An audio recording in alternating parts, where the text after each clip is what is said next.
Meeting के arrangements होने के बाद शर्मा जी को फाइल पहुंचानी अरे सुनो, ओए कौन है बे तू? और मैडम को हाथ कैसे लगाया?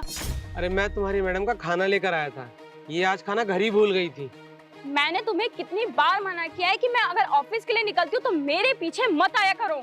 अच्छा तू नौकर है मैडम का? ला दे मुझे खाना। अरे नहीं भाई साहब, आपको कोई गलतफहमी हो गई है। मैं आपकी मैडम का नौकर नहीं हूँ। क्या तू नौकर नहीं है? अबे एक तो तू खाना लेकर के आ रहा है, ऊपर से तू कह रहा है कि नौकर नहीं है। मैडम जी वैसे कौन है ये? अरे मैं बताता हूँ, मैं आपकी मैडम का हस्बैंड हूँ। क्या हस्बैंड? अरे मैडम जी ये नौकर क्या बोल रहा है? ये सच में आपका हस्बैंड है क्या? हाँ, बदकिस्मती से ये मेरा हस्बैंड है। अरे मैडम जी आप इतनी बड़ी सरकारी अधिकारी हो, आपको ये नौकरी मिला शादी करने के लिए? भाई साहब ये क्या नौकर नौकर लगा रखा आपने? मैं आपसे कुछ बोल नहीं रहा हूँ, उसका मतलब ये नहीं कि आप मुझसे बदतमीजी से बात करोगे। ऐसे नहीं बात करे तो कैसे बात करे? खुद की तो इज्जत है नहीं, आ जाते हो हमेशा मेरी बेइज्जती कराने के लिए। और मैंने तुम्हें कितनी बार मना किया है कि मेरे ऑफिस टाइम में मुझसे और मेरे ऑफिस के स्टाफ से दूर रहा करो। खुद तो अपनी जिंदगी में कुछ कर नहीं पाए, आ जाते हो मेरी इंसल्ट कराने के लिए। रेनू ये तुम कैसे बात कर रही हो मुझसे, वो भी अपने स्टाफ के सामने? थोड़ी तो इज्जत कर लो मेरी, आखिर मैं तुम्हारा पति हूँ। पति?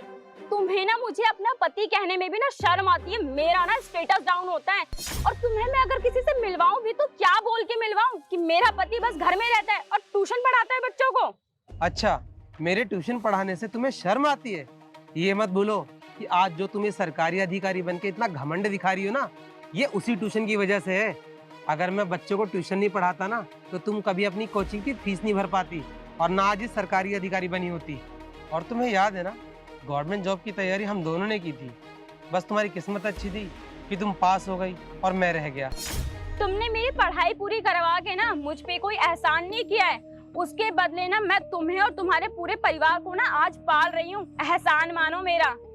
तुम्हारी ये नौकरी क्या लगी? तुम्हारे तो तेवर ही बदल गए। कितना घमंड आ गया तुम में। आखिर घमंड हो भी क्यों ना, मैं एक सरकारी बड़ी ऑफिसर जो हूँ और तुम क्या हो?